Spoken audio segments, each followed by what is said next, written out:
Hi, everybody. Today I'm going to be talking about the three don'ts of social media for business and what you can do instead. So, my name is Denise Allison, and I am the owner of Strategro Business Consulting, and I am a branding, marketing, and social media expert. So, I work with small business owners to empower them to use social media and online marketing to attract more customers.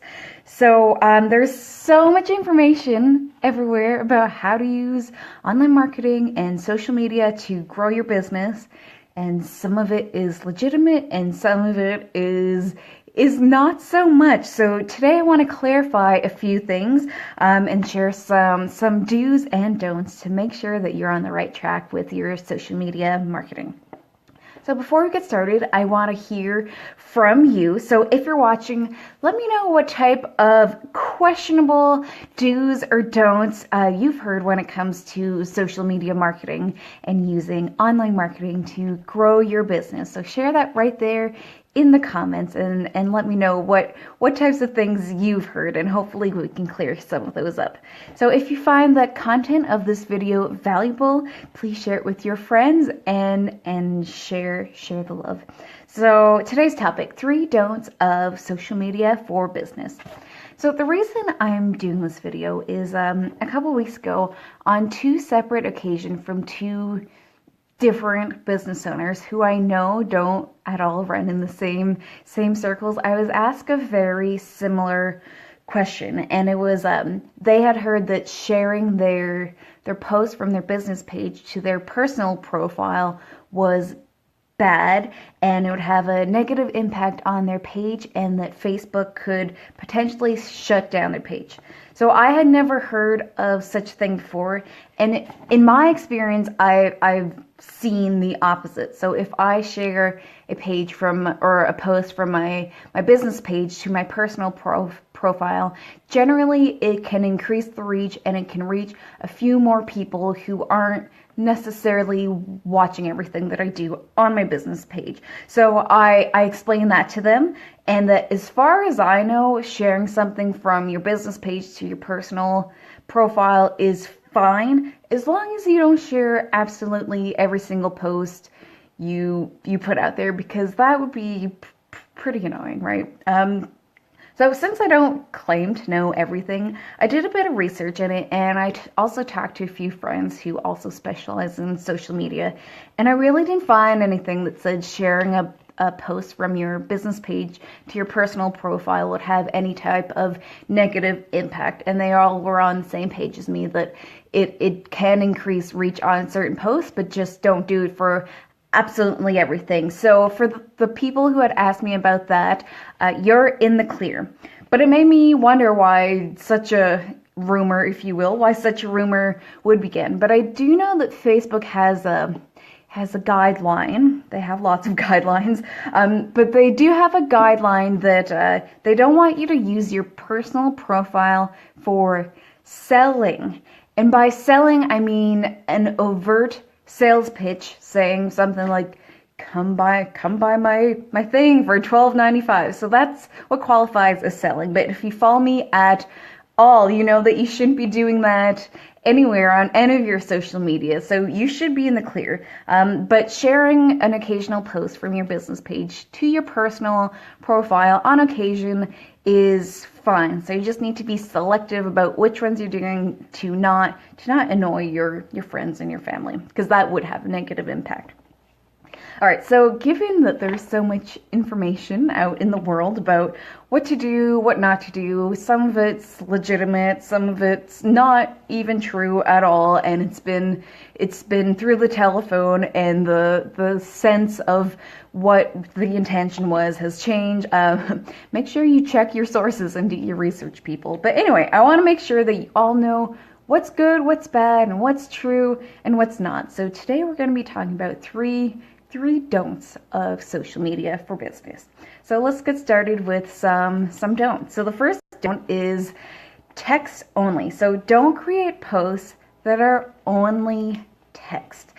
And this one, it really kind of bothers me when I see them, because there's no need to create posts that are only text. With the technology that you have right in your hand, you can take pictures or videos very easily and put them just as easily as you can post some text. So there's nothing wrong. There's nothing wrong with putting text only, and it's not going to harm your page, and you're not going to get reported.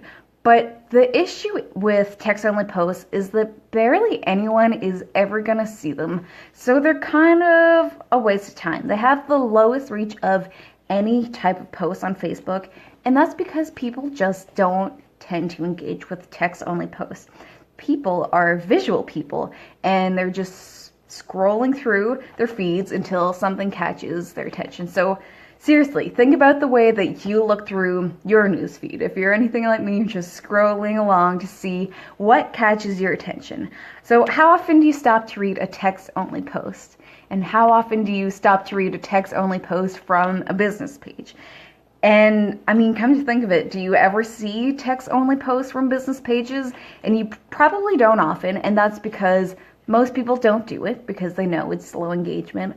Or the ones who are doing it, you don't end up ever seeing it because the reach is so low, right? So you need to put out something there that's going to grab their attention. So instead, I want you to create posts that are visual. So like I said, text-only posts get very little engagement or reach. So your goal is to accentuate your post. If you want to share some type of story, you need to accentuate that post with visuals and imagery.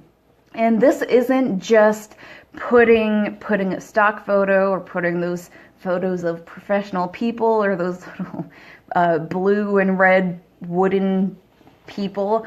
It's putting images that tell the story. So you want the image to be attention grabbing and for the reader to pay attention, because honestly, most people don't read the text at all. Even if you put a whole story of text, they're going to look at the picture and get the story from what the picture says. So the more the picture can tell the story, the better off you are. So always include a visual of what you're talking about and the point you're trying to get across. So pictures with faces get the most interaction, and that's because naturally we connect with other faces. So if you're at an event, share a picture of you at the event, or you with your colleagues at the event, or with friends or the speaker or anything with faces. And if you just created a beautiful work of art instead of talking about it, show us. So the hierarchy of posts and their engagement kind of goes like this. So text posts, they're way down here. They're here with the VCR. I would say they're pretty much obsolete. So next, just above that, is a crappy stock photo of people in blazers crossing their arms. Next is a standard photo of something. And then above that is a photo of you, or a photo of your staff or your people. And usually those photos get a lot of engagement. And I mean, it's like anything else. People get desensitized to it. So even though it's great to share pictures of you, you don't want to do it absolutely every time because it loses its impact. And I'd say this category also includes cute animal photos. So if you have the opportunity to share a picture of an animal, always share that in there. But again, don't overdo it. And if it has absolutely nothing to do with your business, I want you to be careful with that one. Above that is video. So native videos on Facebook get a lot of reach. And native video basically means that the video is shared directly in Facebook. It's not a YouTube link. So native videos probably get twice as much reach as a YouTube link. And then the top one is live video, and that's what we're doing right now. So Facebook favors live video. It's because it's meant for interaction and engagement, so you can ask me questions and comment, and I can respond to you in real time. So Facebook really favors its live videos and pushes it out to more people in the newsfeed. All right, so our next don't is like and share contests. So I've said this before, but I really want to make sure you all know this, because I do still see people out there with these types of contests. And for a while, it was all that I ever see in my newsfeed. It was like and share, or like and share and tag a friend. And it's very annoying to see these types of contests. So the businesses running these types of contests definitely lost some points in my book, because they were creating these contests that were clogging up my newsfeed, and I kept seeing things that I didn't want to see. So those have slacked now, thankfully, but I do still see them from time to time. So yes, they are annoying, and that in itself should be a reason not to do them, because if you're annoying your potential audience, that's not good. But they're also against Facebook's guidelines. So it's against the guidelines to have a contest where you need to share a post or tag a friend or intrude on anyone's timeline in any kind of way. And this is because A, Facebook knows it's annoying, and B, because they're really hard to track. So if someone shares a post from my page, I can track it in my analytics. But if somebody shares from their page, I don't see that. So you lose control very quickly, and the contest isn't really legitimate because you don't know who has really entered, and people who think they're entering aren't actually entered because you can't track that. So like and share posts equal bad. So another crappy thing about these types of contests is you end up with a lot of people liking your page who don't actually care about your page at all. So there are people who are contest junkies and enter absolutely every contest out there, even if they don't even want the prize. It's just something that they do. They just want to win. So it's really bad to have a bunch of people liking your page who don't really care and aren't going to engage with your post. So you rank lower in the engagement percentile, which will negatively affect your page because Facebook sees a smaller percentage of your fans liking what you're putting out there. So it does have that negative effect on your page that you don't want. So in the end, those types of contests aren't really worth it, and they lose you points in the algorithm. So any contest saying that you need to share a post or tag a friend is not legitimate. And in this case, Facebook could take your page down. So instead of doing that, create a legitimate contest. So there are some contests that are legitimate. And I mean, it depends on what your goals for the contest are. But if you actually want to run a contest, there are plenty of ways you can do that. And that's to comment on a post or react to a post or taking some type of action that enables them to win a prize. So the reason why you would run such a contest, if you can increase your likes through a like and share, would be to increase engagement, which is a good thing. We've talked about it. Engagement is basically your goal. So if you get a whole bunch of comments or reactions on posts, you get a lot of points in the algorithm. The algorithm sees it favorably. So then your post is shown to more people like a snowball effect. And then it raises awareness of your business. And because lots of people are engaging means reaching more people, and reaching people who aren't already necessarily in the loop that you've already created. And there's another awesome benefit to these types of engagement contests, and that's that the algorithm tracks who engages with your page.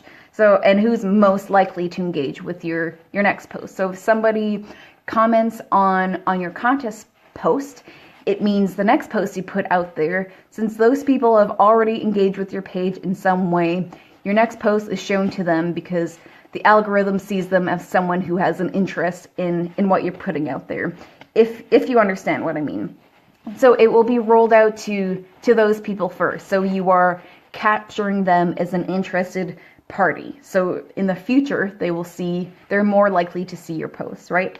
So if your goal with these contests is to get more likes, then my suggestion is to create content that people actually want to see and is, it's more work, but there's no shortcut here. So if you want to get more people, you need to create content that people like and that offers them value and gives them a reason to want to follow what you're doing. And that's really the only way to get more likes, is to put things out there that people care about and want to see, and that your potential audience or your potential customers will be interested in them. So you want to gather likes of people who are interested in what you have. Your likes aren't just a number.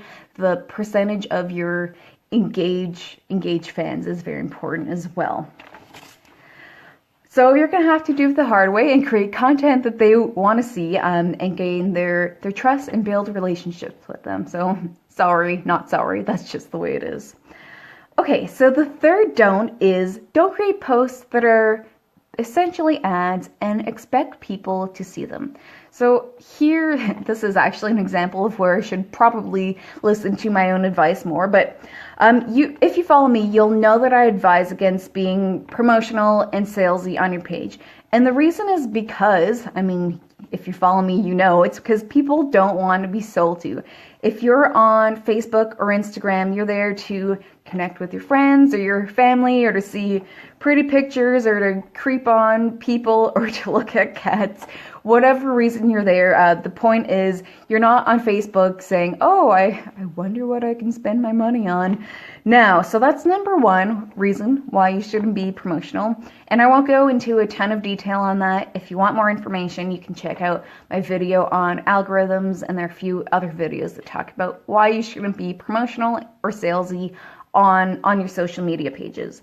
So the second reason you shouldn't create those types of posts is they rank very poorly in the algorithm. And that means that your posts won't be shown to very many people because the algorithms know when it's salesy. They can pick up on keywords that mean that you're trying to sell something. So you might be thinking, oh, well, that's not the worst thing if not that many people see that particular post. But one, if not many people are seeing it, it's not doing you much good. So what's the point? But the bad part of this is if you get a very low reach on one particular post, it means that your following posts are going to suffer because you've lost points in that algorithm. So you've kind of just screwed with your rankings there. So if you want, I get it. You are a business. So at some point you're going to need to promote something or sell something or promote some type of event. So my advice to you in that case is to create an actual ad. So Facebook ads are very cheap, and you can also create Instagram ads inside of Facebook. So it's really easy, and you can choose exactly what demographics you want to target. You can choose their location, you can choose their age, you can choose their sex, you can choose their interests, and you can be very specific in who you want to see that particular ad. And you can also target people who already like your page. You can target their friends. You can target people who have taken some type of action on your page, such as watch 3 seconds of a particular video, or you can also target people who have been to your website. So it's very targeted, and it'll do you so much better to create an ad than to post something very salesy and hope that people see it. So it's actually amazing how much you can target within the Power Editor. And the best part is you can purchase ads for as low as like $5 a day and have hundreds of people see these posts. And you can choose exactly what image you want, you can choose exactly what text you want, and you can choose exactly what description you want. So I highly suggest creating Facebook ads if you want to promote something specific, such as an event or a sale or a new product or anything like that, where the goal is to sell instead of building relationships. So that's pretty simple. And keep your page a place to engage with your audience and build trust and relationships. So that's what I want you to use your social media page for. And then if you want to sell something, just create an ad. It's pretty awesome back there in the Power Editor if you've never been. Good morning, Shauna. All right, so thank you for joining the show again today. And if you want to learn more about social media marketing, you can download my free document, and that's 11 mistakes that prevent you from turning followers into loyal customers. And you can get that on my website under free stuff. And I'll also add a link up here down there, depending where you're watching. So don't forget, I go live every Tuesday at 10 a.m. Atlantic. And if you like this video, show some love or share the video with your friends. And I will see you all again next week at 10 a.m. Okay, bye everyone. Have a great day.